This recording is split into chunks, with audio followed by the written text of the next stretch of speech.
Bonjour à tous. Alors aujourd'hui, j'ai à cœur de vous parler de la peur parce que même si on est des enfants de Dieu, on peut être confronté à la peur et se demander mais comment est-ce que je peux être guéri de ça ou comment est-ce que je peux lutter contre cette peur qui peut m'envahir de temps en temps. Et en fait, on va voir d'où vient la peur et ensuite on va voir comment Seigneur, qu'est-ce qu'il a comme solution pour nous, pour lutter contre cette peur. Et je pense qu'une des premières choses, c'est de se laisser renouveler par l'intelligence, tout simplement en s'imprégnant de la parole de Dieu et en voyant ce que dit le Seigneur, en fait, ce que dit la parole de Dieu par rapport à ce sujet de la peur. Donc, la première fois qu'on voit qu'il est parlé de la peur dans la parole de Dieu, c'est dans Genèse. On peut lire Genèse 3, verset 6. La femme vit que l'arbre était porteur de fruits bons à manger, agréable à regarder et précieux pour ouvrir l'intelligence. Elle prit de son fruit et en mangea. Elle en donna aussi à son mari qui était avec elle et il en mangea. Leurs yeux à tous les deux s'ouvrirent et ils prirent conscience qu'ils étaient nus. Ils attachèrent des feuilles de figuier ensemble et s'en firent des ceintures. Quand ils entendirent la voix de l'Éternel Dieu en train de parcourir le jardin vers le soir, l'homme et sa femme se cachèrent loin de l'Éternel Dieu au milieu des arbres du jardin. Cependant, l'Éternel Dieu appela l'homme et lui dit : « Où es-tu ? » Il répondit : « J'ai entendu ta voix dans le jardin et j'ai eu peur parce que j'étais nu. Alors je me suis caché. » Alors ici, on voit quelque chose qui s'est produit lorsque l'homme et la femme étaient dans le jardin et ont mangé de l'arbre défendu. On voit simplement que leurs yeux se sont comme ouverts. C'est comme s'ils s'étaient ouverts au monde physique et fermés au monde spirituel. À ce moment-là, donc, ils ont pris conscience qu'ils étaient nus et ils se sont fait des vêtements. Et avant cela, c'est comme s'ils étaient, ils n'avaient pas vu qu'ils étaient nus, c'est d'ailleurs écrit plus haut dans le texte, et c'est comme s'ils étaient couverts par la lumière de Dieu. Cette lumière, une intensité sans doute tellement intense, tellement forte, que ça ne leur permettait pas de voir la nudité physique. C'est comme si la présence de Dieu, la connexion à Dieu, c'était ce qui faisait leurs vêtements. Et en mangeant du fruit de l'arbre qui était défendu, ils se sont comme déconnectés de cette présence de Dieu qui les revêtait et ils ont dû chercher à se faire des vêtements eux-mêmes. Alors moi, je ne crois pas que Dieu faisait son petit tour au jardin certaines heures tous les soirs. Moi, je crois plutôt que la présence de Dieu, elle était tout le temps là et elle était naturelle. C'était partout et c'était tout le temps. Et que l'homme et la femme vivaient naturellement dans cette présence de Dieu qui se reflétait sur eux telle une lumière, une clarté. C'était comme un vêtement dont ils étaient revêtus et qui les empêchait du coup de voir leur nudité. Et je pense que le fait de manger du fruit de l'arbre défendu, ça a un petit peu comme éteint la lumière. C'est un peu comme si, parce qu'ils ont choisi un autre papa, ils se sont déconnectés de Dieu. Et c'est parce qu'ils ont écouté le diable, quoi. Et c'est cette rupture de relation qui a fait que Dieu a finalement parcouru le jardin pour les chercher parce qu'ils se sont cachés. Bien que je pense que Dieu savait très bien où ils étaient, mais c'était plutôt pour rentrer peut-être dans le jeu de l'homme et de la femme, je sais pas. En tout cas, moi, ce que je comprends, c'est qu'ils étaient comme sortis de la présence de Dieu, ou qu'ils ont essayé de s'échapper de la présence de Dieu. Et c'est quand ils ont entendu la voix de l'Éternel en train de parcourir le jardin qu'ils se sont cachés, et pour la première fois de leur vie, en fait, ils ont eu peur. Pourtant, c'était une voix qui, avant ça, c'était une voix qui était familière. Ils n'en avaient pas peur avant. Et à ce moment-là, d'ailleurs, Dieu a appelé l'homme en lui disant « Où es-tu » Et en fait, j'ai compris on m'a dit que le texte original semble plutôt vouloir dire que la question c'est « Où en es-tu » Et d'ailleurs, on le constate avec la réponse que l'homme va donner, puisque si c'était « Où es-tu » il aurait répondu « Coucou, je suis là ». Mais non, en fait, il répond pas ça, il répond « J'ai eu peur parce que j'étais nu, alors je me suis caché ». Donc là, on voit les premières émotions, on voit la peur qui est entrée dans l'homme et on voit la honte, parce qu'il était nu, donc il a eu honte, il s'est caché. Donc la peur et la honte qui sont les premières choses qu'on voit là, les premières émotions qui sont indiquées dans la parole de Dieu. Et donc finalement, en devenant pécheur, l'homme a eu accès à la honte, à la peur. Et à partir de là, en fait, l'homme ne pouvait plus se retrouver directement en face de Dieu sans trembler de peur. D'ailleurs, ça c'est aussi quelque chose qu'on va voir dans une autre histoire. C'est quand Dieu va se manifester au peuple d'Israël quand ils sont sur le mont Sinaï. On peut lire ce passage qui est très intéressant dans Exode 19 et 20. Le peuple d'Israël est convoqué au pied du mont Sinaï et Dieu se manifeste puissamment pour leur parler et pour leur donner les 10 paroles en même temps qu'à Moïse. Et Dieu convoque d'abord tout le peuple pour leur parler, mais on voit qu'ils ont vraiment très peur. Exode 20 au verset 18.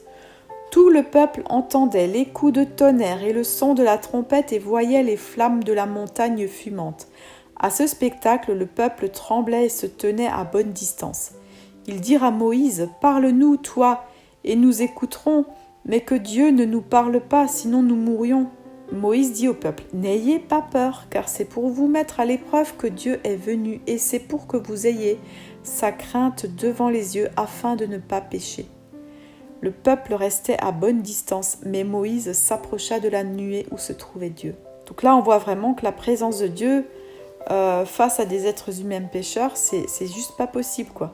Sa sainteté, elle est telle qu'ils ne peuvent pas se tenir debout devant lui. Après, j'avoue que quand on voit les manifestations, tonnerre, du feu, ça bouge dans tous les sens, ça fait du bruit et tout, voilà, ça devait vraiment, vraiment faire peur, quoi.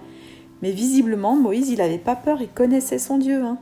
Et quand on lit Apocalypse, on voit quelque chose qui ressemble à ça aussi, en tout cas, les hommes qui ont peur, Apocalypse 6 au verset 12, de verset 12 à 17.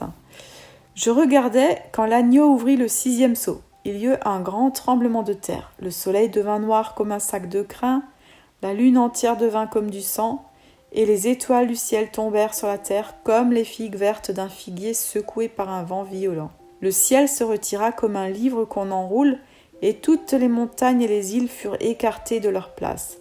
Les rois de la terre, les grands, les chefs militaires, les riches, les puissants, et tous les esclaves et les hommes libres se cachèrent dans les cavernes et dans les rochers des montagnes.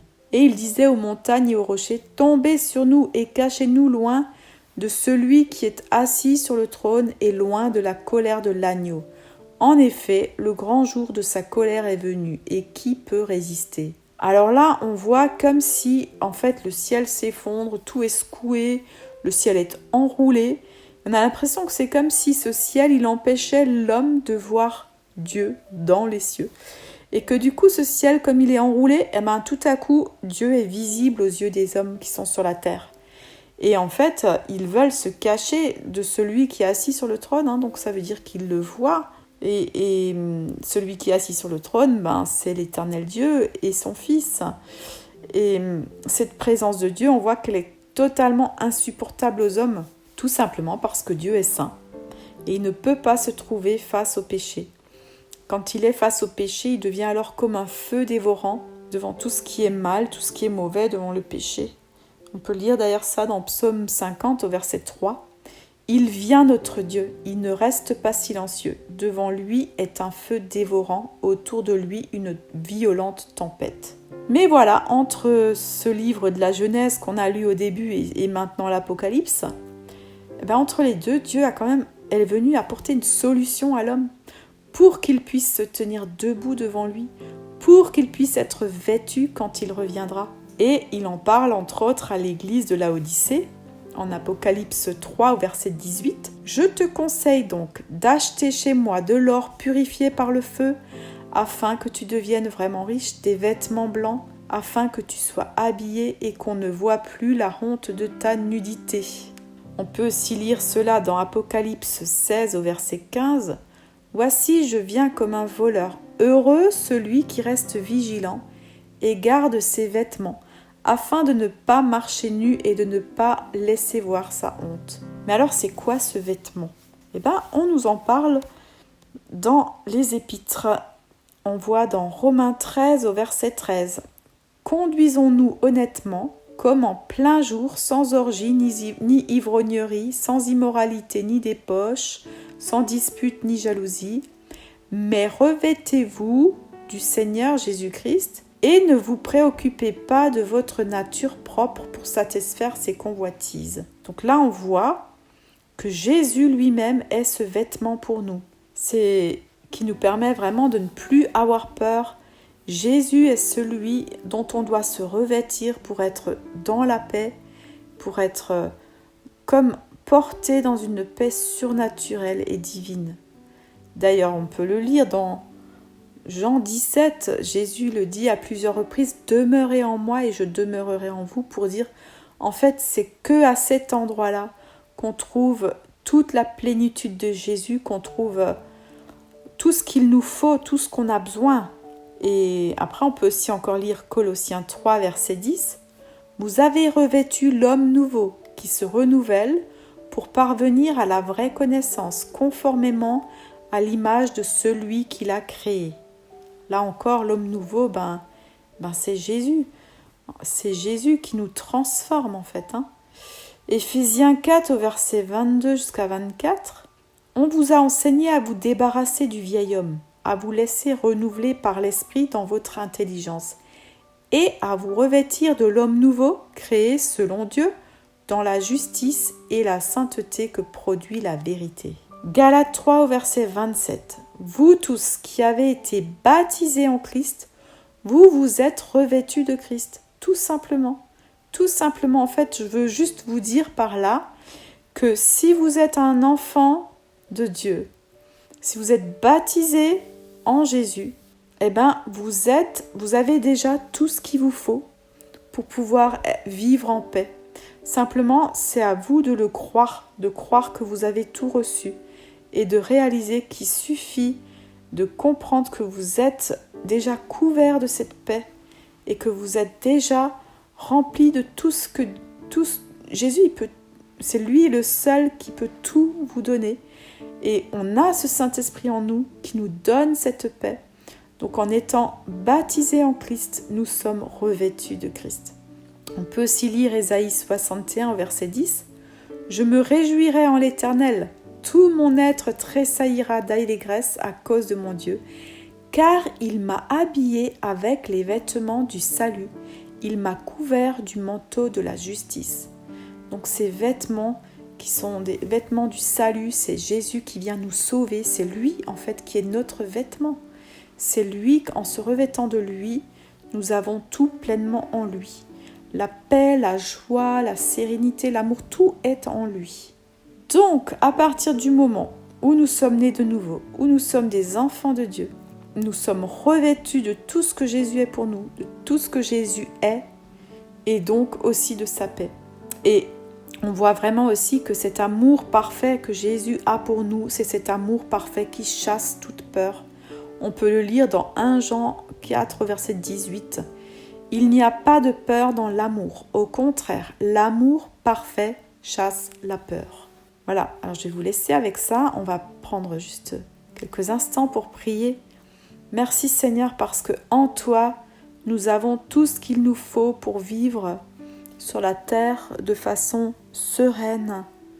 Merci parce qu'en étant connecté à toi, on va dire quand on a passé par la nouvelle naissance, on est connecté à toi de nouveau. Tu as recréé cette connexion avec notre Papa Céleste et nous pouvons de nouveau être en relation, nous pouvons de nouveau te parler et nous pouvons vraiment être rassurés que toi, tu es là chaque jour avec nous, que tu as nos vies entre tes mains. Nous pouvons vraiment nous laisser remplir de cette paix que seul toi, Jésus, tu peux nous apporter. Une paix que personne d'autre pourra nous apporter. Une paix qui est là même dans les temps qui peuvent être difficiles, compliqués, même quand les événements autour de nous, ou même quand la vie que nous avons, il y a des circonstances qui sont compliquées, mais la paix, elle est là et elle coule de ton trône, Jésus. Et elle est là, elle est accessible pour nous parce que nous sommes simplement revêtus de toi, Jésus. Et je veux te dire merci. Merci parce que tu as pourvu pour nous et parce que tu es là et que tu ne nous lâches pas, mais tu es fidèle, fidèle à nos côtés. Et je te prie maintenant que toute personne qui écoute ce petit moment d'étude puisse être renouvelée dans cette paix avec toi, Jésus. Puisse être remplie maintenant de ta paix. Qu'il puisse comprendre qu'en fait tout se trouve en toi. Et que s'il est ton enfant, il a déjà tout en toi. Merci Jésus. Amen. Voilà, soyez bénis.